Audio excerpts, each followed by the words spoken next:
Education is too important for it to be governed by bureaucrats in Washington taking choices away from parents and kids.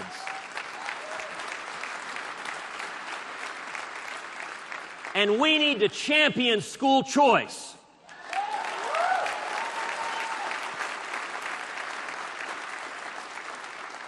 The civil rights issue of the next generation. And I'd like to see more Democrats going and explaining to young kids trapped in failing schools, young Hispanics, young African Americans, why they are willing to consign another generation to not having a fair and equal shot at the American dream.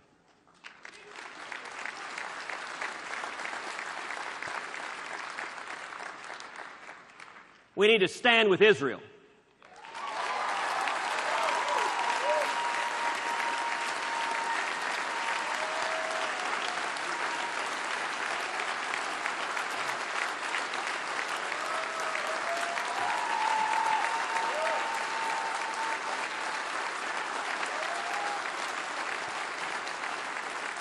But we need to stop sending foreign aid to nations that hate us.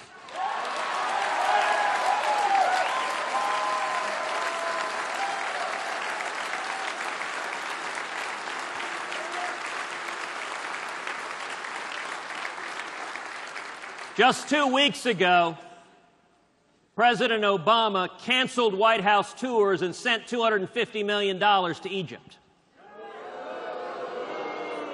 With no conditions, no strings attached, nothing focused on U.S. national security, simply wrote a check. We need to get back to growth and opportunity. Now listen, spreading the message that our policies work, their policies don't, that government control hurts those struggling to achieve the American dream, I can promise you something. ABC, NBC, CBS, the New York Times, none of them are going to help spread that message. But we have something more powerful. We have each and every one of you.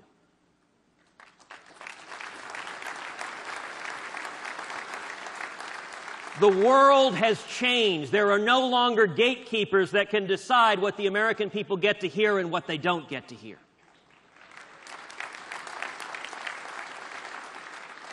So I'm here today asking for each and every one of your help telling the story. How many of you have a cell phone on you right now?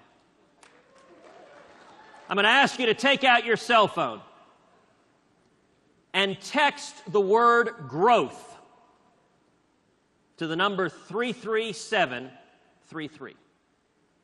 Once again, that's the word growth to 33733. When you do that, you will be joining us in helping spread the word that freedom works, that free market policies work, that the greatest avenue for improving the condition of those struggling to achieve the American dream is limiting government and unleashing small businesses and entrepreneurs. And in fact, I would ask every one of you when you get home to go to the website jobsgrowth.org. Go online. We are developing a positive pro-growth economic agenda that can be a contract with America for conservatives going forward to get our economy going and to spread opportunity.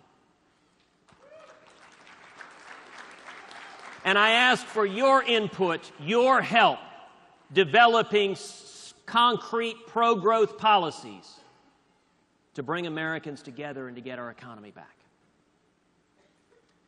You know, 10 weeks ago, I arrived in Washington, D.C. to be sworn into office.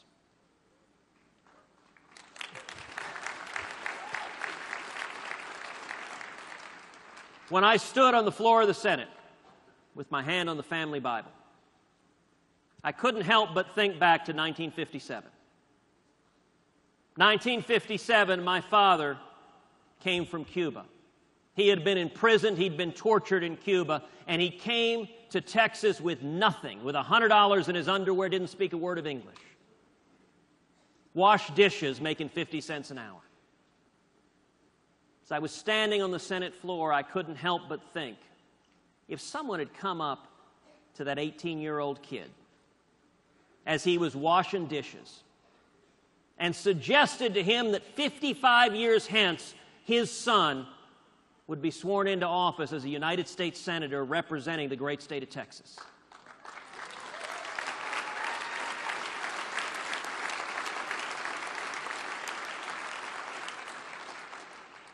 That would have been unimaginable. That would have been beyond anything he could possibly have conceived. And yet there was my father, sitting in the gallery, looking down as I took the oath of office.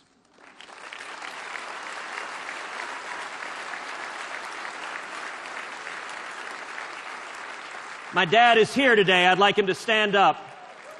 I love you, Dad.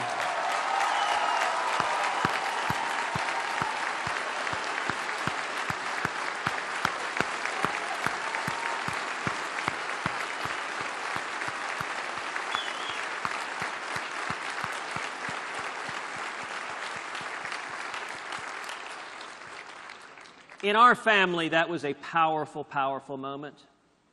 But you know, that's just one small example of the incredible freedom and opportunity this country provides. The history of the world, there has been no nation on earth that has lifted so many people with nothing to prosperity. That is the legacy we are fighting for. Because every one of us is here because we want to make sure that our kids and grandkids have the same prosperity, the same opportunity, the same liberty that we have been blessed to enjoy.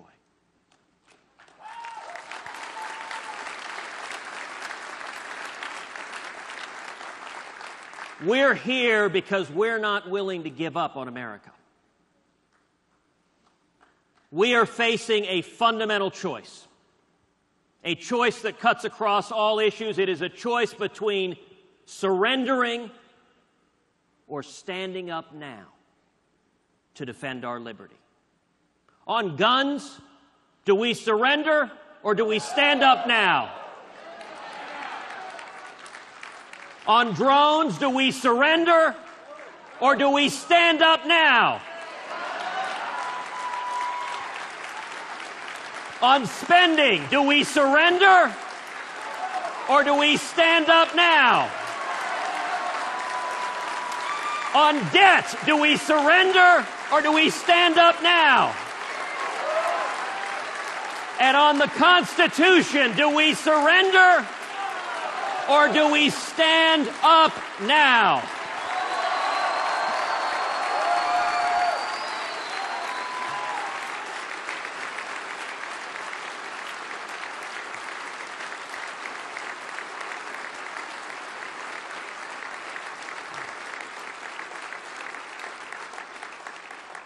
That, my dear friends, is change we can believe in. Thank you and God bless you.